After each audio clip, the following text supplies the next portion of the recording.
about Critical Drinker today. He's got a video called Make Fantasy Heroic Again, and I'm interested to see his take here. Now, granted, I know that he tends to be more of a right-wing commenter more than anything, but as somebody that really enjoys fantasy media, I am curious to see where this is gonna go. But before we get into any of that, let me go ahead and quickly show you guys some fan art. This one comes courtesy of Aries, said, work in progress of Slime Girl Suris, just got a new drawing tablet, and I decided that I wanted this to be the first thing that I drew on it. Well, you know what? I honestly feel very, very fantastic and kind of humbled that the first thing you wanted to draw on a new tablet was fan art of my character. So thank you very much for that. As always, if you want your fan art to be shown in a future video, the best way to do so is to drop it in the fan art section of the Discord.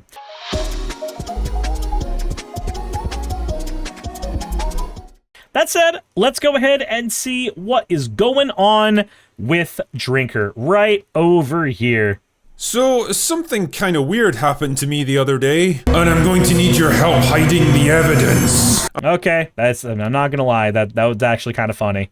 I was sitting down with my pint of rum to watch the latest episode of A Night of the Seven Kingdoms when I was hit by this weird realization. I'm actually looking forward to this. Okay, so can I just say, as a quick aside, if it's weird to you to look forward to something, then maybe you've lost the art of enjoying things.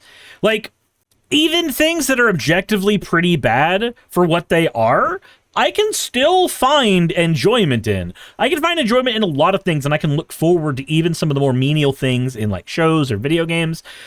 I feel like you become too jaded of a person the nanosecond that you feel like you can't enjoy things anymore. Personally, Anselm says, trying not so much to keep the bloodline pure. See, Lenari says, nurture your sense of joy. Exactly. Like, I feel like it's a healthy thing to nurture your sense of joy. Now, I don't know if that necessarily, I don't know if that needs to be thrown at Critical Drinker specifically, but I noticed something. There was a moment in my life, maybe about 10 years ago, where I was so hypercritical of all the media that I consumed that I stopped being able to enjoy things, even if they were decent, because I was so critical of them. I couldn't just let myself sit back and enjoy stuff.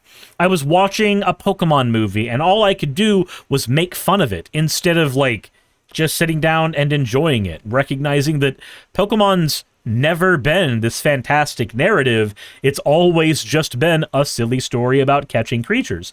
That's it. So instead of being able to sit down and enjoy it like I used to, I started being critical of it and started just not enjoying that stuff. And then I watched Sword Art Online and had the same thing, where I was critical of every single thing that happened in that show. And when I watched Rise of Skywalker, same thing, critical of every fucking thing that happened. Later on, I revisited all of those things and found that I enjoyed them more. Not in the I can turn my brain off and enjoy them sense, but in the I have already come to terms with the fact that these things are not good, but I can still find enjoyment in them and look forward to rechecking them out. I'm not saying that my method is always going to be the best for everybody else involved, but I just find that I like life better that way, personally.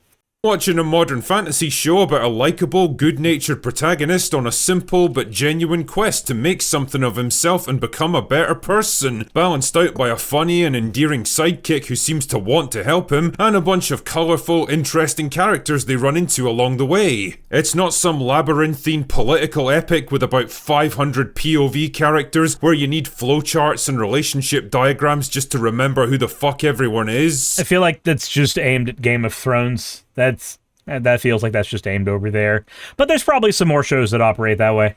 It's not some relentlessly grim, somber, pretentious tale of war and factions that moves about as fast as a morbidly obese glacier, where every scene is just miserable people skulking around in dark rooms looking pissed off about something. And it's not some laughable DEI instructional video where every single town and village in every part of the world contains the exact same quota of ethnic diversity, so Okay, so If you are a movie producer, a studio, anything like that, and you are trying to get different ethnic backgrounds in for your cast, either in the main cast or in the background, I don't give a shit. I don't think that that's bad at all. It doesn't really affect things at all. It has no bearing on the quality of anything at all. How well you operate as a director, that's what's going to determine the quality. How well the script is written, that's what's going to determine the quality. How well the sets are made, that's what's going to determine the quality. If the individual actors are able to do a good job,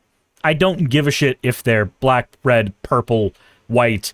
Doesn't matter to me. And I feel like focusing on that is a little stupid. When you're sitting there going, like this is the thing, right? If you're sitting there watching a show and you yourself are mentally ticking how many black and Asian people you see in the crowd when you think that it should be an ethnically homogenous city, you're the one being weird. You're the one sucking joy out of the thing. That's all you're doing. And fun fact, we now have evidence from the Epstein files that your dumbass culture war bullshit where you do that may have actually been orchestrated by a pedophile. Your puppeteer is a dude who diddles kids. I'm not saying that Critical Drinker does, or is, but it's amazing how so many things like J.K. Rowling's significance and fucking the, poll existing, all of that shit, Gamergate, all of that shit can be tracked back to Epstein now after the last fucking set of files were released. It's wild, it's strange, and it is awkward, and it should make anybody who participates in the culture war shit feel like they have been manipulated by the dirtiest fucker on the planet. There's absolutely no sense of place or culture anywhere, and where 100-pound teenage girls can somehow beat the shit out of men twice their size and weight. Have you ever considered that somebody who's 100 pounds, but, skilled, can beat the shit out of somebody who's 200 pounds and not? I don't know. I love the Dresden Files, and the Dresden Files were written by a person who was very not progressive when he wrote the first few books, and Dresden himself is written as a character who does not adhere to progressive sensibilities at all throughout the course of the series. He gets a little better as the writer gets better, i.e. when he gets married, but that doesn't change the fact that throughout the series, one of the main characters, Lieutenant Murphy, is a 5-foot blonde girl who happens to be a lieutenant for the Chicago police force, and we see her practicing various martial arts specifically for the purpose of being able to judo flip a fucker if they cause her problems, despite the fact that they are multiple times her size or outside of her strength class. And that book is the last thing I would consider fucking woke, and yet she is one of the main protagonists in that series, damn near one of the deuteragonists in that series, if it were not a purely POV series more than anything, right? With the frequency that she shows up. Also, it's just a sidebar, just a small thing, itty-bitty thing, small, tiny, not really important. I thought you said it was fantasy. If it's a fantasy environment, who cares? Like, real quick, and it's probably got me logged out, and that's entirely fine. Let me see if I can just reconnect in real quick, because I want to show you something interesting to me, right? Like, let's say I'm making a new character in World of Warcraft, right? Is it DEI that this big, hulking beast of an orc wielding a two-handed axe with the power to crush your goddamn fucking skull, is it woke DEI that this female gnome, tiny, pink hair, pigtails, can do the same amount of damage as that orc? Is that woke DEI? Or is this a 20-year-old game and it's fantasy, so we expect that shit? Like, I feel as if this is such a non-issue to even consider in any way, shape, or form, and yet this has been a norm in fantasy for years. Axo says maybe you're just orcophobic. Shut up, Axo.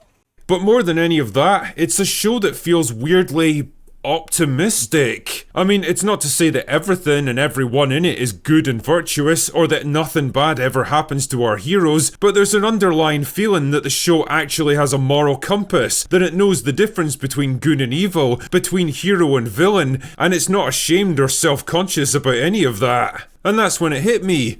We really don't get shows like this anymore. I mean, think about it, right? Out of all the fantasy shows that have come and gone over the past decade, Game of Thrones, House of the Dragon, The Witcher, You just named Game of Thrones twice. You just named Game of Thrones twice, my guy.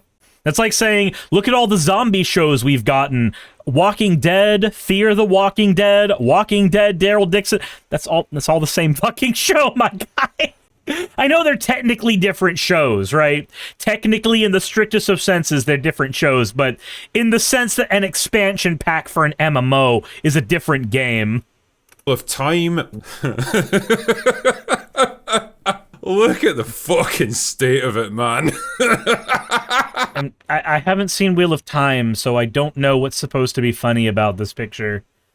Is it that they're black with reddish blonde hair? Is there something about the design that I'm supposed to be looking at specifically? Is the character like white in the book and it's so important that they're white that it takes you out of it, they're black here? Like, I don't know what I'm supposed to be seeing here, my guy. I don't know what this is. I feel like I'm supposed to be laughing at it too, right? Maybe explain the joke. Explain to me why this is as funny as it is. Willow, I'm here because I can't act. Neither can I. The Rings of Power, One Piece. How many of them actually managed to capture that vital spirit of adventure and excitement that you expect from the fantasy genre? So if we're talking about shows that you're like trying to dick on, I feel like One Piece is probably the least likely one to dick on, right? Because the One Piece TV show, the Netflix show that was made for the One Piece anime, right? The real-life Netflix adaptation of One Piece is damn near universally praised. And maybe it's praised in the same sense, because I haven't seen it yet, despite enjoying One Piece. Maybe it's praised in the same sense that, like, the Mortal Kombat movie was praised, where it was better than all of the other video game adaptations that came before and after it for a while. So it makes sense that it would get the praise it did, because it was one of the few ones that functioned as an actual fucking movie. At the same time, I feel like maybe that's one of the last ones that you could aim that particular arrow at, right? Kippy says it's actually unironically good. Yeah. Mirlana says, hey, can you believe this fantasy show has magic? Magic isn't even real.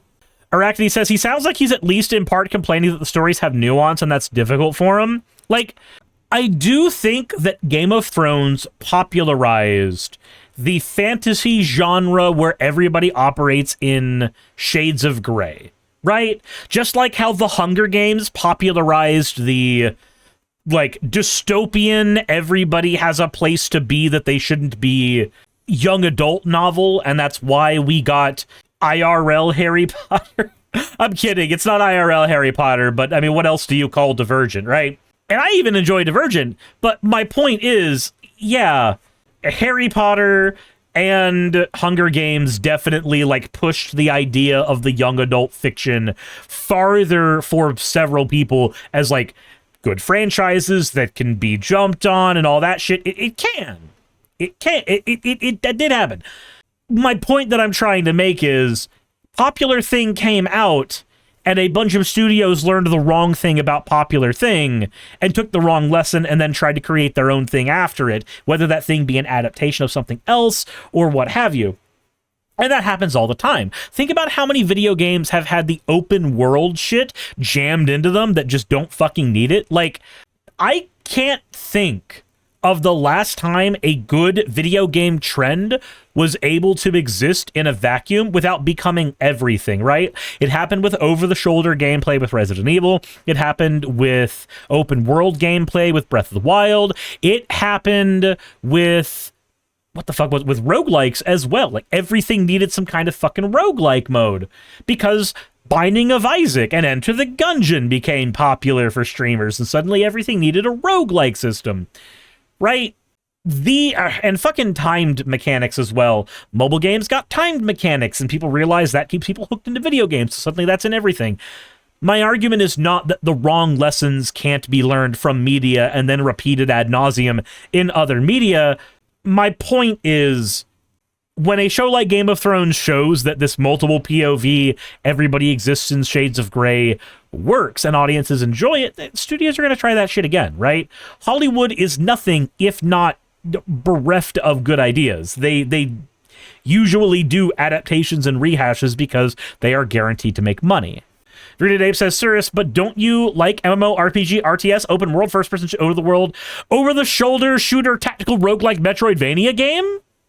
No. The story of a fledgling hero taking his first uncertain steps into a bigger world, meeting challenges and dangers along the way, fighting and ultimately triumphing against evil forces and becoming a stronger person because of it. Not too many, I'm guessing. And be honest with yourself here, there's something deeply wrong with the fantasy genre today, isn't there? For all the smart writing that's trying so desperately hard to subvert your expectations, the self-aware characters and the flashy special effects, there's something kind of empty and unsatisfying about modern fantasy. It just doesn't move you on that deeper emotional level, it doesn't inspire you or fire your imagination like it's supposed to. And so I thought I might as well talk about it today. This isn't some specific review of any particular show, but it's more like a general stream of consciousness on the fantasy genre, so if I wander all over the place and go off on mad tangents, well, I don't apologize for any of it. Well, then I don't apologize for doing the same exact thing, but I would ask you a question.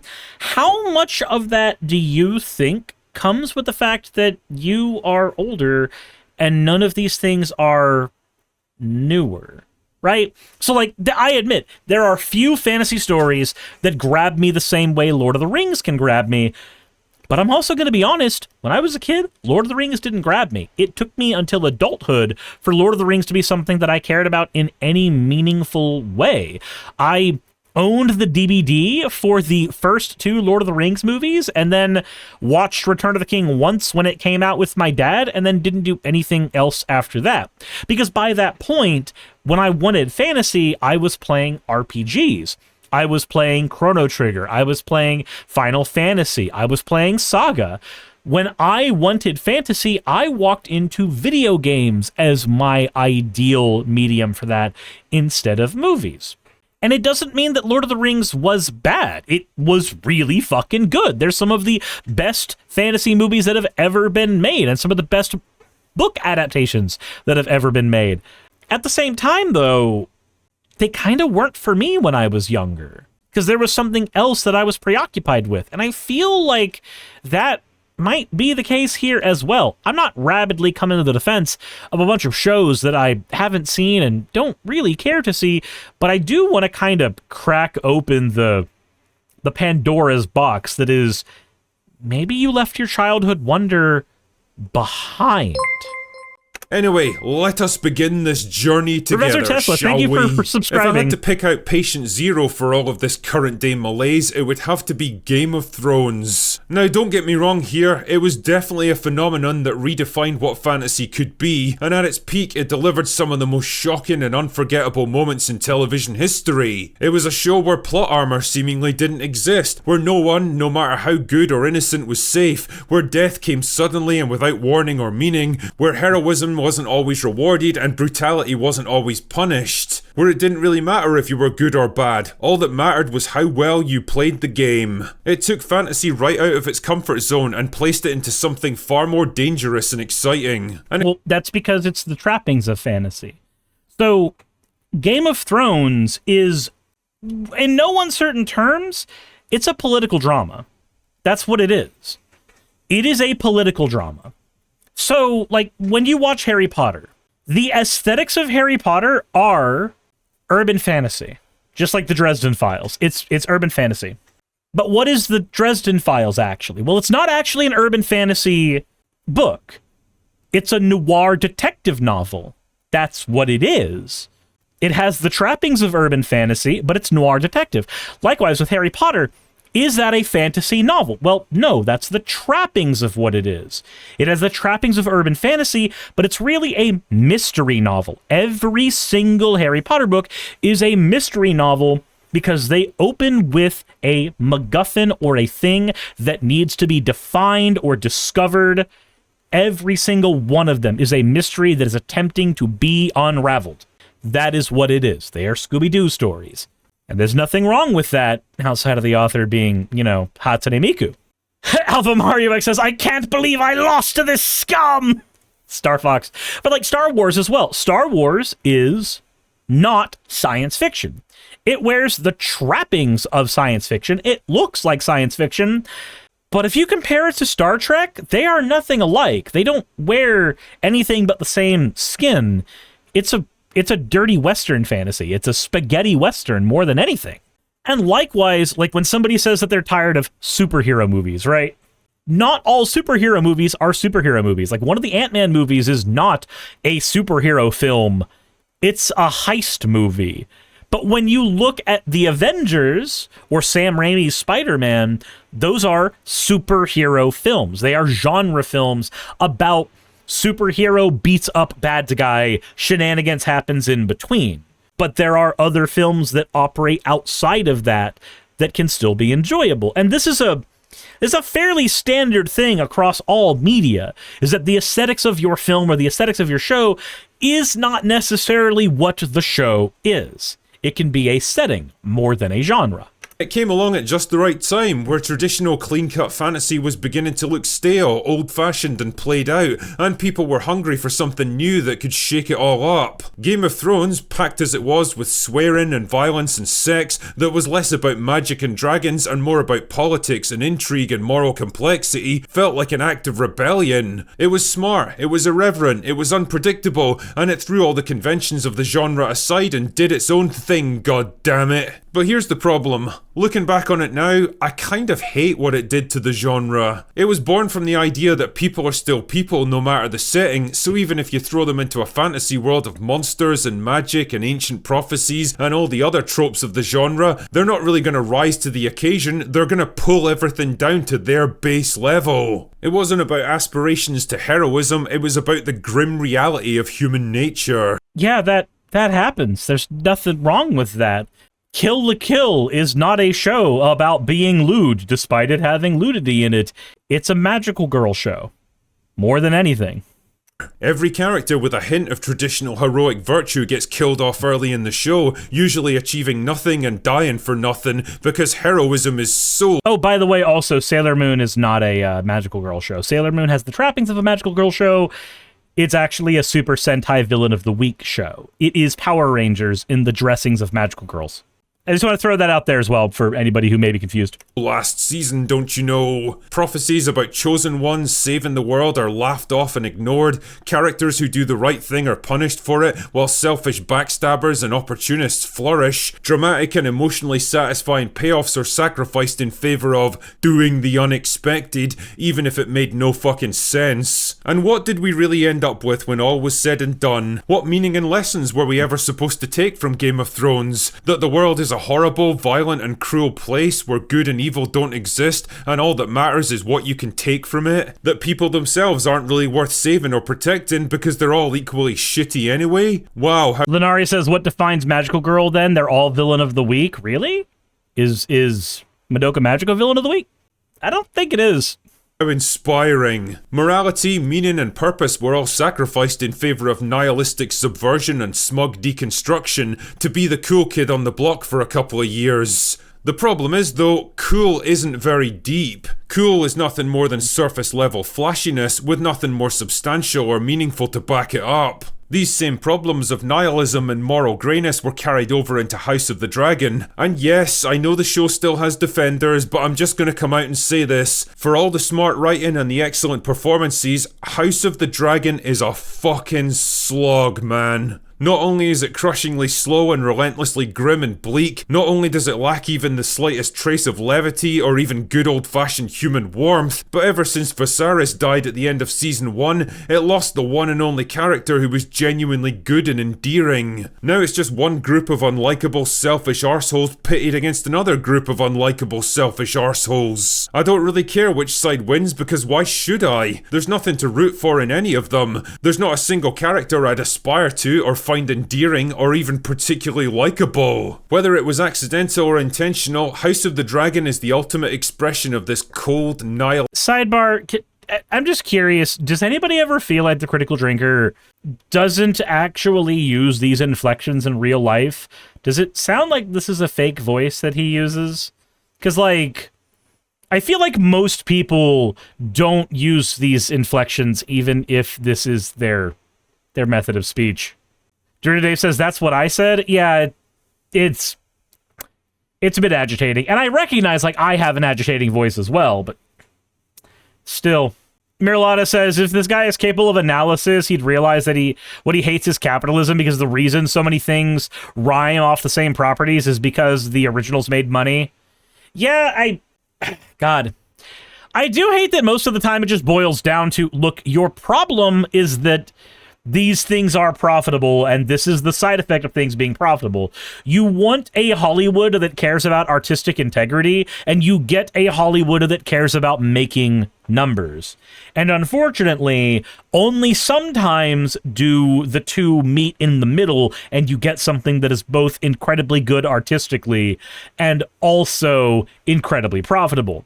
Oftentimes, like, this is one of the reasons why indie video games have become so goddamn popular, because dead genres, like the collectathon platformer is a dead genre right now. There's remakes of things like the Crash series and the Spyro series, and then there's the Mario series, which still reinvents itself every time it makes a new game anyway, that end up being collectathon platformers, kind of, sort of, but when you want a collectathon platformer, you end up having to go to indie studios, right? You end up having to go to Playtonic for Yooka-Laylee, quality aside. You end up having to go for Hat in Time. You end up having to go for these games that are made by indie studios, not your AAA studios anymore, because they've moved into 3v3 live service games lately. Fucking, I don't know. Sakura says, before Sailor Moon, Magical Girl series were different. After Sailor Moon, they became more Super Sentai-esque. Yes, it's almost like it's because that's what it was. But Alpha Mario X says they all have randomizers compatible with Archipelago. So, like, it frustrates me. It frustrates me when the real issue is profit motive. You and I, like me and Critical Drinker, both of us benefit immensely when a show is able to operate under its artistic merits and just be good for its own sake. It gets harder and harder to deal with, to justify, when the profit motive is there. Case in point, who here is a Walking Dead fan? How many of you enjoy Walking Dead? Second question, how many of you enjoyed the Walking Dead comic book and the show? There is an event that happened in the show that was frustrating. Very, very frustrating. Season 2 exists. Now, the events of Season 2 of Herschel's Farm and The Walking Dead, these events last for a handful of pages in the comic book. They go to Herschel's Farm, they discover the barn, shenanigans ensues. However, in the series, that is Season 2. Walking Dead Season 2 exists in Herschel's Farm almost exclusively, and the reason for that is that in Walking Dead Season 2, their budget got slashed by Mad Men. Because their budget was slashed, they had to do everything sitcom style. They had to operate in a single centralized location because it was easier to get shoots done and it was cheaper to get shoots done. The profit incentive ultimately made Walking Dead Season 2 suck as bad as it did. The story wasn't bad. It was literally just taking from the comic book story, which was really good at the time. But the reason that it lasted as long as it did, the reason that the pacing was so horrible for that season, is because the profit incentive was there. If the problem is that, then your enemy is the profit incentive. It's the same reason why you get YouTubers who end up making daily videos that are lower quality, Hi, I'm talking about me as well. It's the same reason you get YouTubers who make daily videos that are lower quality than like once a month or even less than that giant extravaganzas like H-Bomber Guy does. You don't get that full artistic freedom unless you have the capital to allow yourself to do so. Davinia says, I don't really care, sorry. About what? Huh? What are you talking about, Davinia? Axo says, kind of on this topic, I have a problem with everything getting called slop. Things that just exist get called slop now. I've seen things called joy slop because it's meant to make you happy. Yeah, I do have an issue with everything being called slop, despite the fact that it may not even qualify with that term at all. Realistic modern view of fantasy writing where nothing really matters, nothing's intrinsically good or evil, so there's no reason to get invested in the struggle because it doesn't even matter which side wins. It's just the War of the Roses, but with dragons awkwardly spliced into the mix. And ultimately, it leaves you with this weird, empty, unsatisfied feeling, like watching a robot painting a perfect copy of the Mona Lisa. You know there's a lot of technical skill on display, but there's no soul or emotion behind any of it. But hey, I'm not just here to shit on George R.R. Martin. That being said, finish Winds of Winter, you fat lazy fuck! The world of Middle-earth isn't immune to this weird, creeping nihilism and moral ambiguity that's infected modern fantasy either. Remember Rings of Power? Remember Galadriel, who was once written as a being of such pure goodness and compassion that mere mortals could barely even hold eye contact with her for more than a few seconds without breaking down? Remember how she got reimagined as a brutal, bloodthirsty warlord girl boss who seems to hate everyone, willingly sacrifices her own people for the sake of petty revenge, and acts like a spoiled brat when she doesn't get her own way? There's a tempest in me! Remember how... Is the fart joke supposed to be funny? Is that... Am I supposed to laugh? Void Puppy says, dude doesn't know much about the character then. So I have not read the Lord of the Rings or the Hobbit books. I have not. I have not read them. I've not read the Silmarillion. I'm not an expert in any of that. At the same time, friends of mine who have read them have noted that none of that is outside of her character. So, I don't know. That is not an area where I have expertise. The orcs were rewritten from horrible, bloodthirsty creatures of pure evil who existed only to fight and destroy into innocent, peace-loving family men just looking for a homeland of their own, manipulated into fighting someone else's war. How is that bad? How is that bad? That doesn't seem bad to me at all. Things get reimagined sometimes. It happens. Also, Lord of the Rings is told from the perspective of the heroes, so from their perspective, you just have evil orcs. But if you look at the rest of the perspective there may be more going on under the surface. Like, Dragon Ball Z, Vegeta. When you meet Vegeta in Dragon Ball Z, he is an insurmountable wall that Goku has to climb. Goku sees Vegeta as the guy who wants to cause the extinction of the human race and a good fight. That's what he does. That's what he is. And then when you get to the Frieza saga, you get the context that Vegeta was actually ordered to do many of the terrible things he did to the point where he became so desensitized to those things that they were just what he considered normal. Now, he does not seek redemption at that time, but he gives context and texture to his existence to Goku. He explains that so many of the terrible things he did under Frieza's orders. There were terrible things he was willing to do completely on his own, separate. And those are things that he has to atone for way later on in the series. This is why when you get to the Majin Buu series, or the Majin Buu part of the story, you find out that Vegeta has atoned for his sins because he still had a body to go back to instead of being obliterated and sent to hell. You find out as well in Dragon Ball Super that he leaves during a major part in the Moro arc. I'm just spoiling it for people who haven't seen the show because the show hasn't gone over that part yet, but we're supposed to get that next year. But there is a moment where he leaves and goes to train with the Metamarines, not the Metamarines, the Yardrats And he ends up going to Namek to help Goku save it, and he has to atone for the sins he did on Namek as part of the story. Now, how well executed that is in the manga, that is up to you to decide. But the idea of the characters being these evil one-note villains that are then textured later on in the story, or during later iterations of the story, or later rereads of the story, that's not new. That's entirely fucking fine. Remember how Sauron was turned from Middle-earth's answer to literal Satan into a sulky, emotionally incontinent incel who actually thinks he's doing the right thing and cries when he can't win Galadriel over to his sides? Wasn't that... Correct me if I'm wrong, but I used to have a friend who was into Lord of the Rings enough that they took a fucking class on Tolkien, and that was the description they gave me of Sauron well before Rings of Power was ever made. Because that feels like what they describe. Yeah, Dorito Dave is saying he hasn't read the Silmarillion either. Yeah, that sounds like how Sauron operated, and how it was explained to me. Well, Pepperidge Farm remembers, motherfuckers. It's the same story with The Witcher, where everyone's now a morally grey arsehole, there are no heroes, and no real sense that anyone's ever gonna rise to fill that position, and half the time you're left wondering who you're even supposed to be rooting for. I mean, personally, the only character I supported was this absolute legend, but probably not for the reasons the showrunners intended.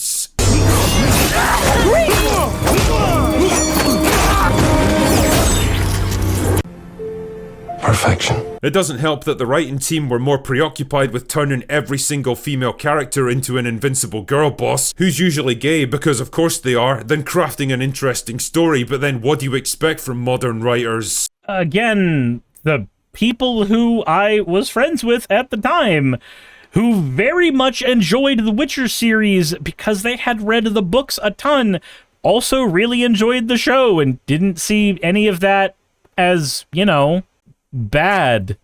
I'm not going to call tourist, because I hate when people fucking do that, but this just sounds like somebody that doesn't have the context for the greater series at all. And again, I am not that person. I am not that person, because I did not read those books. I am going off of secondhand information that could easily be incorrect. So somebody correct me in the comment section if you feel like you need to. But my experience was hearing that person say how much they enjoyed the Witcher series and how much stuff it got correct.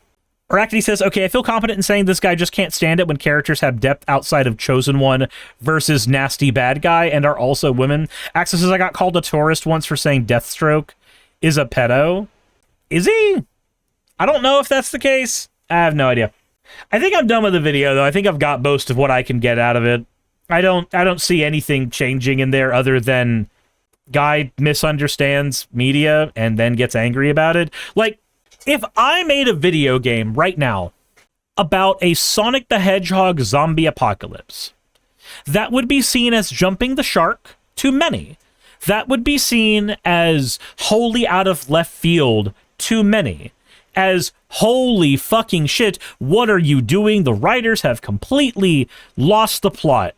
And yet, this exists. This exists right here. This is the Metal Virus. The Metal Virus is, for all intents and purposes, an apocalypse-level zombie virus in the Sonic the Hedgehog series that was part of the second arc of the comic book that led to, in no uncertain terms, the extinction of all life on their planet if they did not resolve the problem. But in every way, shape, and form, this was an apocalypse-level zombie virus. And this is from 2017, I want to say. Like, this is old. This is almost a decade old by now. This is shit that happened so many years ago that Sonic fans who read the comic books can point to that as like, oh my god, that event. Kippy just saying like, oh my god, that was a great arc in the comic though. Yeah, exactly. Exactly. Drew today says, bro's gonna give me a heart attack. Witcher 3 is one big political epoch where everyone is out for their own, which is directly in contradiction to how he described it. John says, in the original Teen Titans show, he did things to Raven that even the Teen Titans wouldn't show on screen. Yeah, Slade's a pedo. Okay, fair enough. Fair enough. But like it's one of those things where, because I am a Sonic fan and I've engaged with a lot of extracurricular stuff more than most people would in regards to that series, I see stuff like that and I'm like, that's not jumping the shark. That shit we saw almost a decade ago. That's just a thing that happened, and it was executed very, very well, and it made sense. It made sense when it happened. And if anybody wants to argue that, go read the fucking comic and come back to me in the comment section. Let's have that discussion. I'm perfectly fine with that. That said, I don't think I can handle more of that fucking video. I also can't handle more of this fucking voice. I can't. The fucking fake inflections. I just can't. And maybe that's just how he talks. Maybe that is just how he talks. But I can't. I'm sorry. Hey, you made it to the end. I want to give an extra thanks to the patrons who allow me to do this full time. I want to thank Aaron Rail, Astral, Britzkrieg, Jemshin, Poundini, Red Joker, Victoria, Jonas, Craig, Tarika, Fireshard, Smiling GM, John, Dren Hadamada, Creeper, Sagitta, you know I'm not saying that last part, Valis of Sereth, Ottoman Angel, Rooster Rachel, and Fire Panda, who are all my $20 and up patrons.